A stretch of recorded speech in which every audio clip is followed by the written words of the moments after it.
দিনাপুর সাথে কথা হচ্ছিল এই প্রোগ্রামটি নিয়ে, তখন আপু বলার সাথে সাথে কিন্তু আমি খুবই আপত্তি তুলি যে আমি কি কেন বক্তব্য দিব এখানে। যদি বক্তব্য দিতে হয়, আমাদের যে আহ্বায়ক কমিটি আছে, সেই আহ্বায়ক কমিটির তো আরো মানুষ আছে। তো যখনই নারী বিষয়ে কোনো প্রোগ্রাম হয়, তখন বাই ডিফল্ট ধরে নেওয়া হয় যে আচ্ছা ঠিক আছে, ও তো একজন মেয়ে আছে, তাকে বলে সেই হচ্ছে বক্তব্যটা দিবে, মানে মেয়েদের কথাটা মেয়েরাই বলবে আর কি। তো এটার ফলে যেটা হয় যে আমাদের যারা পুরুষ সদস্যরা থাকে তাদের আসলে কোনো এক্সপোজার হয় না এই সাবজেক্টে, এবং তাদেরকে যদি ডায়াসে দাঁড় করিয়ে দেওয়া হয় যে আচ্ছা অভ্যুত্থানের পরে মেয়েরা কেন হারিয়ে গেল, তারা পুরোপুরি ব্ল্যাঙ্ক হয়ে যায়, কারণ তাদের কখন মাথায় আসেই নাই যে আচ্ছা এটাও যে একটা বলার মতো সাবজেক্ট বা এটাও যে একটা ভাবার মতো সাবজেক্ট। তো মানে এই যে মানে পুরুষরা কিন্তু এই সাবজেক্টটা থেকে বঞ্চিত থেকে যাচ্ছে, এবং আমরা নারীরাই যারা বঞ্চিত তারাই প্রতি মুহূর্তে খালি হচ্ছে বলে দিতে হচ্ছে যে আচ্ছা আমরা তো বঞ্চিত, আমাদেরকে ইয়ে করো। তো সবকিছু মিলে এটার এই আয়োজনগুলো, নারী বিষয় সংক্রান্ত আয়োজনগুলো যেখানে নারী পুরুষ সকলের জন্য হওয়া দরকার ছিল, মানে সমাজের স্বাভাবিক ধারাতেই বা রাজনীতির স্বাভাবিক ধারাতেই নারী বিষয়ক আয়োজনগুলো শুধুমাত্র নারীদের কনসার্ন করে হয়, শুধুমাত্র নারীরাই সেখানে অংশগ্রহণ করে, নারীরাই বক্তব্য রাখে, এবং নারীরাই হচ্ছে যে যেন এই টপিকগুলোর একমাত্র হিস্সাদার, মানে এখানে এটার সাথে পুরুষের আসলে কোনো সংযোগ নাই, এমন ভাবে সোসাইটির কাছে জিনিসটা উপস্থাপন করার অনেক ধরনের চেষ্টা, এবং রাজনৈতিকভাবে এই চেষ্টাটা হয়। গত 5 আগস্ট পরবর্তী সময়ে এখানে কিন্তু আমরা মেয়েরা যখন নিজেদের মধ্যে কথা বলতাম, এখানে অদিতি আছে, আমরা যখন কথা বলতাম তখন কিন্তু আমাদের মধ্যে কানাঘুষাটা ছিল যে মেয়েদেরকে আসলে নানান ভাবে সাইড করে ফেলা হচ্ছে, কিন্তু আমরা কখনো সেগুলো পাবলিকলি বলি নাই, কারণ অভ্যুত্থান পরবর্তী সময়ে আমাদের ওভারঅল বাংলাদেশ যে ধরনের একটা ক্রাইসিসে পড়েছিল, ভয়াবহ আনস্টেবল একটা দেশ, এখানে সবাই নিজের নিজের দাবি দাওয়া নিয়ে রাস্তায় হাজির হচ্ছে, সেখানে আমরা মেয়েরা আলাদা করে কখনোই আমরা এখানে নিজের হিস্সা বা কখনোই না আমার হকটা দিতে হবে এই সেন্স থেকে আমরা কখনো কিন্তু হাজির হইনি। অভ্যুত্থান পরবর্তী সময়ে নারীরা যে অভ্যুত্থান পরবর্তী সময়ে হারিয়ে গেছে, এই আলোচনাটা কিন্তু সামনে এসেছে নভেম্বর মাসের পরে, প্রায় নভেম্বরের মাঝামাঝি বা শেষ দিকে। এটা থেকেই বোঝা যায় যে নারীরা আসলে কি ধরনের কনসিডারেট, সে কিন্তু নিজের হকটা, সে নিজের যে হকটা, তার যে অংশীদারিত্ব, সেটাকে বিসর্জন দিয়ে সে চাচ্ছে যে না দেশটা ভালো থাকুক, আমার এখানে নিজেরটা লাগবে না। কিন্তু পরবর্তী সময়ে যখন আমার বিভিন্ন আলোচনায় যোগ দেওয়ার সুযোগ হয়েছে, তখন কিন্তু আমার ভিতরে অনুভূতিটা কাজ করেছে যে সামান্য হলেও আমাদের কিন্তু এই আগস্ট মাস সেপ্টেম্বর মাস ওই সময় খুবই দৃঢ়ভাবে ভয়েস রেজ করা দরকার ছিল যে আসলে মেয়েদের ক্ষেত্রে খুব ভয়াবহ টোকেনিজম হয়েছে, এবং পুরো অভ্যুত্থানকারী সময়, এমন জুলাই মাসে এখানে রুকু আছে, অদিতি আছে, আমাদের প্রত্যেকটা মেয়েরা আছে যারা জুলাই মাসে ঢাকা বিশ্ববিদ্যালয়ে বলি, চট্টগ্রামে বলি, যারা আন্দোলন করেছিল ইউনিভার্সিটি থেকে রাতের 14 জুলাই রাতে হলের গেট ভেঙে তারা বের হয়েছিল, এবং এই গেট ভেঙে বের হওয়ার মধ্যে কোনো ধরনের পলিটিক্যাল মাইন্ডসেট ছিল না। আমরা এই অপমানটাই মেনে নিতে পারি নাই যে একটা দেশের প্রধানমন্ত্রী কিভাবে করে একটা আমাদের ছেলে মেয়েদেরকে রাজাকারের নাতিপুতি বলে। এটা খুবই স্বতঃস্ফূর্ত, খুবই হিউম্যানিটেরিয়ান জায়গা থেকে আমরা কিন্তু এই অনুভূতিটা আমাদের মধ্যে তৈরি হয়েছিল। যদি আমরা এতটুকু পলিটিক্যালি হিসাব নিকাশ করতাম, আমরা নারীরা অ্যাজ এ কমিউনিটি আমরা যদি এতটুকু পলিটিক্যালি হিসাব নিকাশ করতাম, তাহলে নারীরা কিন্তু মাঠে থাকতো না, কারণ আমরা অনেকেই বুঝতে পেরেছিলাম যে 5 আগস্ট পরবর্তী সময়ে বিষয়গুলো এরকম হবে, নারীরা সাইডলাইন হবে, কিন্তু আমরা সবাই যার যার জায়গা থেকে এখানে ছিলাম, থাকাটা দরকার ছিল নিজের দেশের জন্য। কিন্তু এখন এসে আসলে আমার মনে হয় যে আমাদের আসলেই 5 আগস্ট পরবর্তী সময়ে বিভিন্ন যে ছোট ছোট ভয়েস গুলো উঠছিল, ছোট ছোট ভয়েস যেখানে রেইজ হচ্ছিল, আচ্ছা মেয়েরা কোথায়, মেয়েরা আস্তে আস্তে চলে যাচ্ছে কেন, এই কথাগুলো কিন্তু আস্তে আস্তে আমরা চেষ্টা করতাম যে খুব বেশি যাতে সামনে না আসুক। কিন্তু প্রায় অক্টোবর মাস বা নভেম্বর মাসের দিকে আমরা খেয়াল করি যে আমরা যখন নারীদের জায়গা থেকে, আমরা অ্যাজ এ ফিমেল,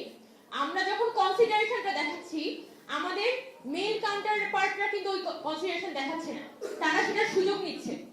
এবং তারা যেটা চেষ্টা করছে অ্যাজ এ হোল নারী কমিউনিটি যেখানে অবদমিত হয়েছে সেই আলাপ আলোচনাগুলোকে দমিয়ে দিতে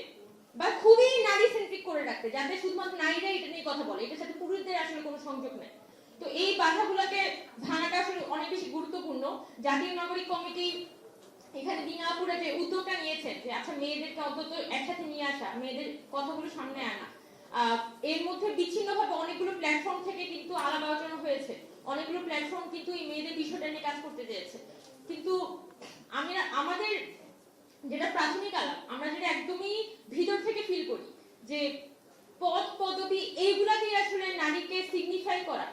এটা হচ্ছে একটা ডিফারেন্ট ব্যাপার। কিন্তু আমি যখন মিছিলে যাচ্ছি, আমি যখন একজন পুরুষের সাথে একটা টেবিলে বসে কথা বলছি, আমি যখন একটা মিটিং রুমে বসে মিটিং করছি, ওই মিটিং এ আমাকে একটা মানুষ হিসেবে সম্মানিত করা হচ্ছে কিনা, এটা খুব গুরুত্বপূর্ণ, যেটা আমরা আমাদের পলিটিক্যাল ফিল্ডে দেখি না। প্রত্যেকটা মুহূর্তে আমার এতবার অনুভব হয়েছে, আমি একটা মানুষ, মানে আমি সারা জীবন হয়তো পড়াশোনা করেছি, ভালো স্কুল কলেজে পড়েছি, সবসময় নিজের মেরিটোক্রেসির ভিত্তিতেই কিন্তু উঠে এসেছি, পরবর্তী ঢাকা ইউনিভার্সিটিতে এসেছি, এখানে বায়োকেমিস্ট্রি পড়েছি। কখনোই আমার কাছে মনে হয়নি যে আমার কাছে কখনো ওমেন কার্ড আমার খেলতে হবে, কারণ আমার মনে হচ্ছে আমার অতটুকু যোগ্যতা, অতটুকু মেধা আল্লাহ তাআলা আমাকে দিয়েছে যে আমি নিজের মানুষ হিসেবে আমি অনেক দূর পর্যন্ত যেতে পারবো। কিন্তু এই অভ্যুত্থান পরবর্তী সময়ে আমি খুব অ্যাবসার্ড ভাবে লক্ষ্য করলাম, প্রত্যেকটা মেয়েকে এখানে নানান ভাবে পিক করা হয়েছে এবং নানান ভাবে তাকে থেকে হিউমিলিয়েট করা। আচ্ছা মেয়ে তো সেই হিসেবে সামনে চলে আসছে, বা মেয়ে তো তার অতটুকু যোগ্যতা নাই, তাকে কোটায় চলে আসছে, এইভাবে প্রতিদিনটাকে হিউমিলিয়েশনের মধ্যে ফেলা।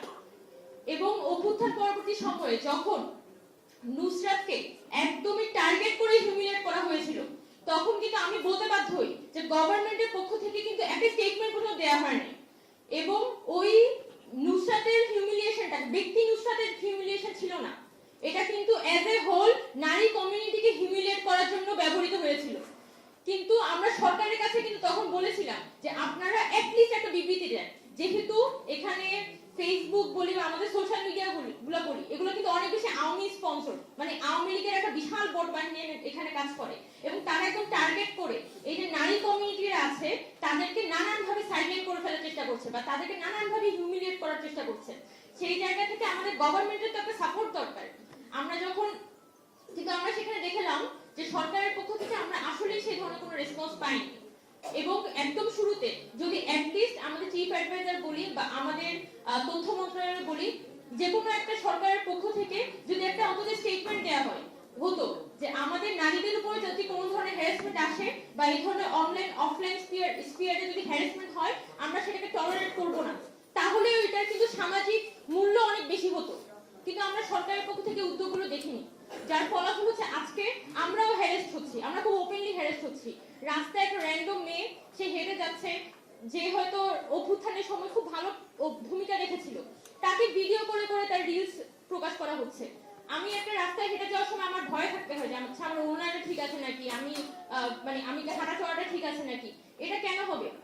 আমি কি রাস্তায় হেঁটে যাওয়ার সময়, এটা তো আমার একটা পার্সোনাল লাইফ আছে, প্রতিটা মুহূর্তে কেন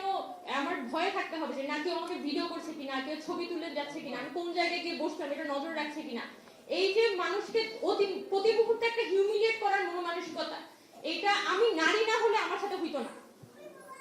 তো সেই জায়গা থেকে আজকে অনেক কথা হয়তো আমাদের সবারই বলার আছে, আপুরা যখন কথা বলছেন সবাই কিন্তু বলছিলেন, এবং আমরা যখন এই যে আমাদের নারী হিসেবে যে বঞ্চনার শিকার, এই কথাগুলো যখন বলি, আমরা কোনো পলিটিক্যাল পারপাস থেকে বলি না, আমাদের পুরো এটা থাকে আমাদের ভিতরে যে অনুভূতিটা, এটা বলার একটা জায়গা হলেও থাকুক, কারণ প্রতি মুহূর্তেই তো আসলে ঘটনাটা গুলো ঘটে, এটা কোথাও না কোথাও রিলিজ করতে হয়। তো হয়তো আজকে আমরা এই প্ল্যাটফর্মে এসে আমরা যারা মেয়েরা আছি তারা কিন্তু নিজেদেরকে কিছুটা রিলিজ করার একটা সুযোগ পাচ্ছি, এটাই। তো আমি আশা করি যে জাতীয় নাগরিক কমিটি আছে এখানে, তারা এখানে তাদের নারী সেল তারাই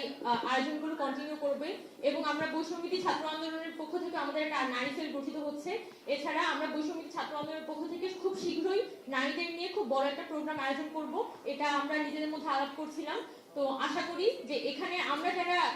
অন্তত বৈষম্যবিরোধী ছাত্র আন্দোলনের সাথে যে নারীরা যুক্ত আছি, তারা খুব অ্যাক্টিভলি একসাথে থেকে আমরা মেয়েদেরকে কমিউনিটি আকারে তুলে নিয়ে আসার ব্যাপারে কাজ করব। ধন্যবাদ সবাইকে। ধন্যবাদ মামাকে। এই পর্যায়ে বক্তৃতা আসবেন ময়রা শামীম, জাতীয় নাগরিক কমিটির যুগ্ম আহ্বায়ক এবং দপ্তর সেল হিসেবে উনি আছেন।